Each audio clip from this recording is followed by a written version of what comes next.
पाकिस्तान का मतलब क्या। تحصیل رستم کې هم دکاندارانو د فلسطین مسلمانانو سره د یووالي او د اسرائیل خلاف کاربندیز او په ختم نبوت چوک رستم کې احتجاجي مظاهره د انجمن تاجران رستم بازار سوري لاندې ترسره شوه. د احتجاجي مظاهره کې د رستم بازار تاجرانو، تحصیل کونسل رستم ممبرانو، مختلف سیاسي ګوندونو مشرانو، د رستم پریس کلب خبریالانو بشمول عام ولس په لوی کچ ګډون کړی و. مظاهرچیانو د اسرائیل خلاف سخته ناربازي هم وکړه. په دې وخت د رستم ختم نبوت چوک د هر قسم ټریفیک لپاره بند کړی شوی و. احتجاجي مظاهرې ته د انجمن تاجران رستم بازار سرپرست اعلی فیاض علي اوان، چیرمین سید منیر، صدر شهزاد خان، زیبالم بابو، مولانا حضرت بلال، حاجی محمد عابد، خالد آصف او نورو وویل چې د اسرائیل لخوا په فلسطین مسلمانانو باندې کم ظلم شروع دی، د هغې چې څومره هم مذمت وکړي شي هغه به کم وي. موږ د فلسطین مسلمانانو سره څنګ په څنګ ولاړ یو. دې زیاته کړه چې د پاکستان حکومت دی د اسرائیل د دې بربریت خلاف کوټلې ګامونه پورته کړي.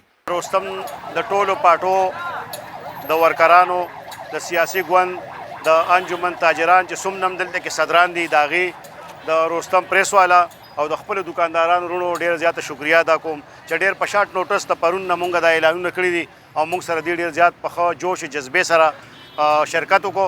اسرائیل چې کم مصنوعات دي پراډکټ دي که هغه پیپسي دی که په هغه لیور برادر دی چې که هغې کې صابون راځي که په هغې کې هر څه راځي نو مهرباني وکړئ د هغې نه بایکاټ وکړئ، خپل ملکي شیزونه استعمال کړئ ځکه چې دوی څنګه وایي چې 27 ارب روپو نه هغه 5 ارب روپو له راغې نو دا ډېر لوی زموږ دپاره د یو ګټې د مسلمانانو دپاره د یو ګټې خبره ده. هغې له معاشي شکست ورکول هم پکار دي. د ټوپک تماچې طاقت که موږ نه لرو ځکه چې اوس دا جنګ چې کم دی نو دا د ټوپک تماچې نه دی، دا د جاز او د توپ او د ټینک دی. نو دغه وسایل زموږ د فلسطین وروڼو سره نشته. نو انشاءالله تعالی چې موږ به د هغې سره دا مرګتیا کوو چې د دې به موږ معاشي تباهي به ولګوو انشاءالله تعالی.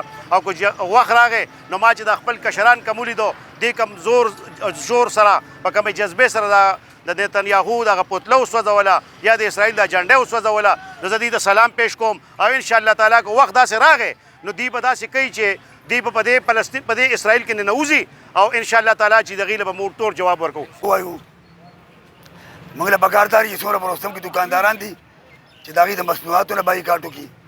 نمبر 2 الله تعالی به موږ رحم وکړي، زموږ ټول مسلمانانو به زموږ له فلسطین ډېر لرې دی. انډیا هم ټپکوالی دی، موږ انډیا ته وایو چې د خو اسبېښ وکړه مړه چې دود شي پاڼې شي چې تاسې له به سره وګورئ آینده لپاره ته یاد ولرئ.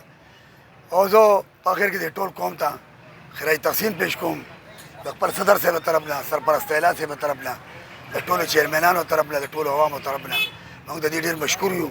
لہذا زه ډېرې خبرې نشم کولی، درې مرض اواز مې خراب دی، خو الله تعالی یې دې قوم له اجر ورکړي. الله پاک دې امریکا اسرائیل تباه او برباد کړي او الله دې موږ غیبانه خلاص کړي. الله موږ ډېر کمزور یو، ته ډېر زورور یې، ته په خپل کار ووایې کې چې دا دومره احتجاجي مظاهره وشوه د دې خبرې دپاره وشوه چې بایي موږ فلسطین سره ولاړ یو، د فلسطین ملګري یو، د مسلمان ملګري یو، د قرآن ملګري یو او دې سره چې کوم دی موږ د امریکې خلاف یو، د اسرائیلو خلاف یو. نو تاسو ته هم وایم او په خپله زما د الله سره واده ده چې اسرائیل څونه مصنوعات دي، نومونه یې نه علم، نومونه یې ډېر تاسو په خپله پېژنئ، د هغې نه موږ تاسو بایکاټ وکړو مکمل د الله د رضا دپاره.